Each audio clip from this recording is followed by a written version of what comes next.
Nakipagpulong kay Pangulong Rodrigo Duterte si U.S. Secretary of State John Kerry sa Malacanang.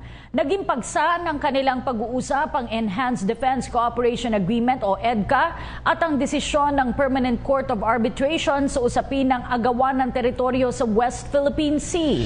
Samantala, magbibigay umano ang Amerika ng 1.5 billion peso loan sa Pilipinas para sa law enforcement training ng bansa. Si Elena Luna sa detalye. Magbibigay ang Amerika sa Pilipinas ng loan na nagkakahalaga ng $32 million o 1.5 billion pesos para sa law enforcement training ng bansa. Ayon kay Presidential Spokesperson Ernesto Abella, sinabi ito ni U.S. Secretary of State John Kerry kay Pangulong Rodrigo Duterte sa naging courtesy call sa Palasyo ng Malacanang.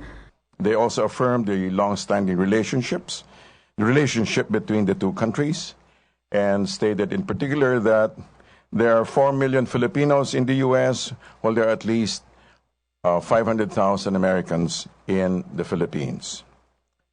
Next, they also discussed common concerns: terrorism, crime, drugs, religious fanaticism, and maritime security. In relation to this, they also mentioned a menu of solutions. Next, the U.S. committed $32 million in training and services.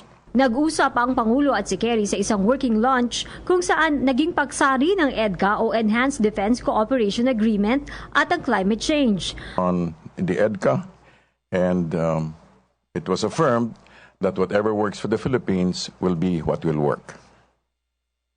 Next, they also touched on climate change.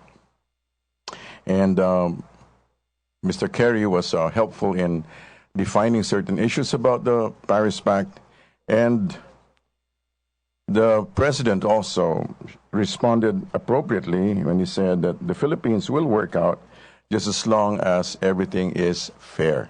Napag-usapan man ang desisyon ng International Tribunal sa West Philippine Sea, wala namang pinagtibay na kasunduan hinggil dito. There were no agreements regarding that, except that the President did mention that whatever talks we will engage in will begin with the ruling.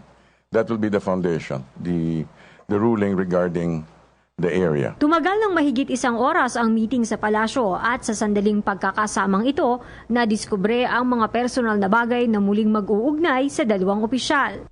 It was a very interesting lunch because they shared common interests. They talked about motorcycles and hunting. And Mr. Kerry talked about how he had a motorcycle and he had a funny incident regarding that.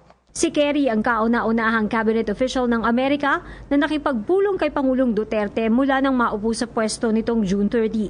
Mula sa partisipasyon sa East Asia Summit Foreign Ministers Meeting at ASEAN-US Ministerial Meeting sa bansang Laos, sinadya niya ang Maynila para sa pagpupulong na ito. Para sa PTV News, Elena Luna. Ako po si Cathy San Gabriel. Subscribe na sa PTV YouTube channel. I-click lang po ang subscribe button.